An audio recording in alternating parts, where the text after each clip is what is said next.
Good afternoon. Hello and welcome. It doesn't look like I have any participants today, and that's going to be absolutely fine. We're just going to go on with the presentation anyway. So thank you for joining me digitally, as people perhaps will watch this a little bit later for other assignments. I am just going to start off and jump right into this. Let me go ahead and share my screen. Sorry, technical error here. There we go. Share. Perfect. Okay, I hope this works out. Hope everyone can see. We'll check in the recording later. So today we're gonna talk about e-portfolios. Before we get started, I just want to have a little bit, sorry, I'm hitting all the wrong buttons here. My word. Beautiful, there we go. So it is in the spirit of reconciliation. I would like to acknowledge that I personally work, live, and play in the traditional territories of the Blackfoot Confederacy, Tsuut'ina Nation, the Ayaxi Nakota Nations, Métis Nation, Region 3, and all the people who make their homes in Treaty 7 region of Southern Alberta. All right, so again, today we're going to look at e-portfolios. I don't personally have any experience with e-portfolios in my trade school and in my industry. We do actually deal with quite a bit of paper portfolios. It's definitely something that I am quite familiar with. So it is a little bit different, and I actually found it quite fascinating looking at some of the information that makes an e-portfolio a little bit more kind of exciting to share with students and have them work on.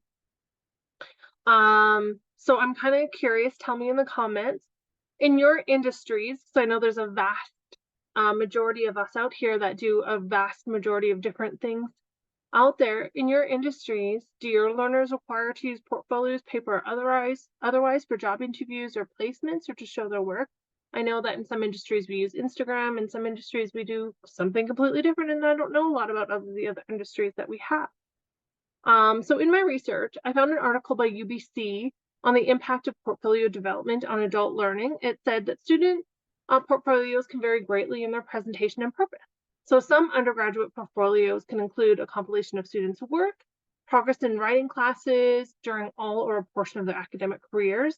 Others might demonstrate the learner's best work or are designed to assess academic growth and development. Still, others are employed to promote critical thinking and engage learners in self-assessment. So depending on your usage, the e-portfolio can work for just about any situation, which is why I kind of love it. For me, again, we use it as our portfolios as a project-based case studies. So they complete this throughout the class or the class year. The purpose for us is to have our students show and reflect on their work. So I want them to reflect on their choices they made for their clients, to test treatment knowledge, and also to show the students, to have them explain to us their problem-solving skills. Why did we make those decisions, right? So another article that I found was called A Review of Literature on Portfolios and Electronic Portfolios. It stated very simply that a portfolio is a collection of evidence that's gathered together to show a person's learning journey over time and to demonstrate their abilities. So portfolios can be specific to a particular discipline or very broadly encompass a person's lifelong learning. Okay, so they went on to state that portfolios can be developed for many different purposes: for learning, for professional development, for assessment, for job applications and promotions, and many different audiences, for lecturers, mentors, or employees. Exciting. So exciting and motivating our students can be a challenge. An empty e-portfolio can help motivate learners to do more work in class and have content to add to their portfolio. Once they understand that a good portfolio can help them make money, or to support their new business, so we're having a little bit of what's in it for me factor here, they're more likely to spend time building it. So e-portfolios are a student-centered activity where the student is free to choose what items are included. Then are also free to reflect on the process of their learning. So this is meant to foster engagement and motivation. When students perceive that they have choices in how they learn, they're more engaged and motivated to move beyond simple information acquisition and to try to gain understanding of the subject. So for me, I feel like excite as a letter grade might be a B, because there could definitely be more to motivate and excite learners. Educate. So how does this media tool actually educate? What about learning? We know that students learn best when their motivation comes from within. It is the process of constructing a portfolio rather than the end product. That's where the learning takes place. Reflection undergirds the entire pedagogy of portfolios. The University of Waterloo's Center for Teaching Excellence has an article about the theory and practice of e-portfolios that I found helpful in my research.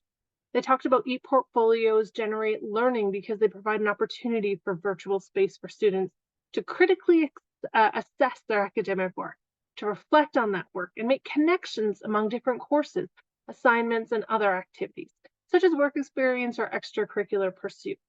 E-portfolio supports students' own knowledge construction.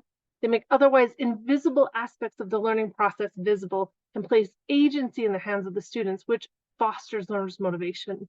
For these reasons, I gave Educate a grade letter of A. I think reflection is one of the best tools in adult education. I know for me personally, when I have time to reflect on a subject, I feel like I really take it in and I actually get to see where my thoughts are in that. Time to engage. The process of reflection originates as a solo activity, but becomes more social through a feedback loop. As the students, instructors, peers, mentors, and even family members respond and provide commentary on those reflections. So students must actively participate in the building a reflection on the work they put into their portfolios for them to be successful. So I give Engage a grade letter of B.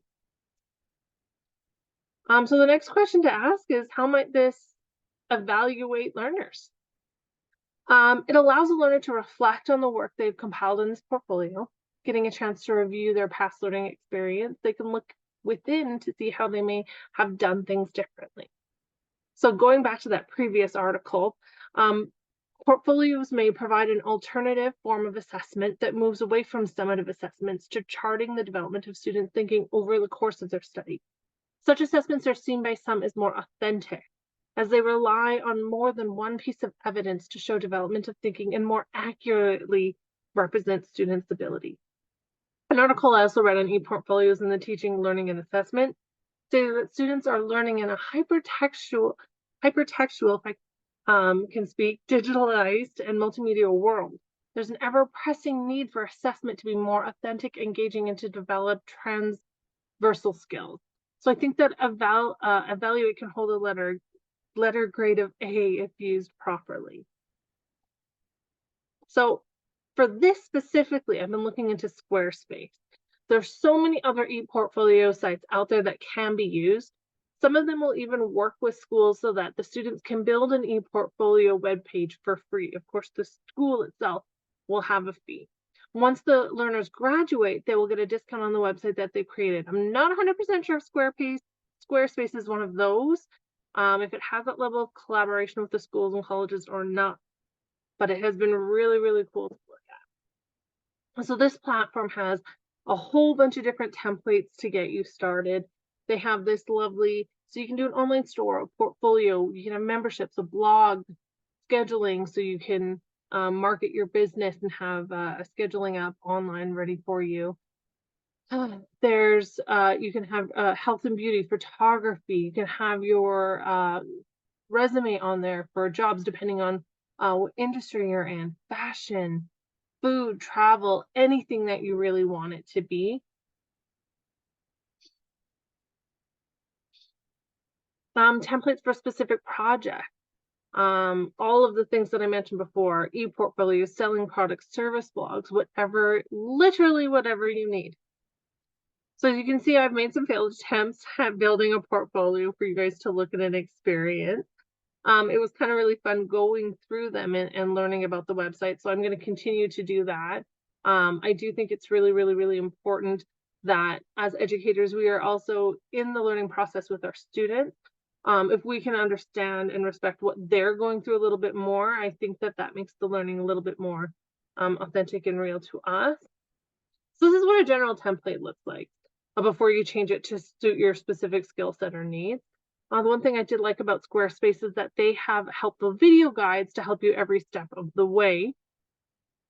I do have one that I would like to show you.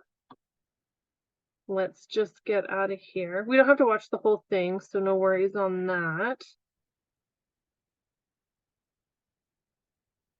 Oh, I lost it. Beauty.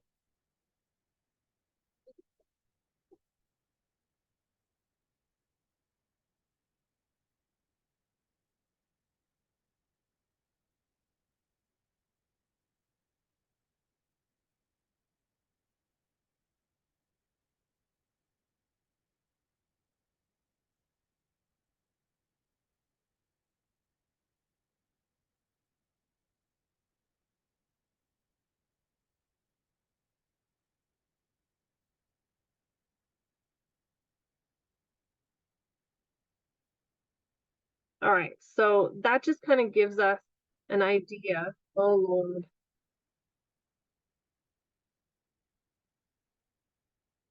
there. That just kind of gives us an idea that there's always going to be help available if we need it. If any of these sites become a little bit too complicated for us. At this point, I kind of wanted to take any kind of questions or anything from the audience, but I don't technically have any today. I really hope that you got a little bit of a glimpse into e-portfolios and how that we can use them in education to grade, excite, and motivate our students, and also have them understand why we would be using something like this in our program. Thank you so much for virtually joining me, and I hope everybody really takes time and enjoy this course and finds things super valuable here. Thank you so much.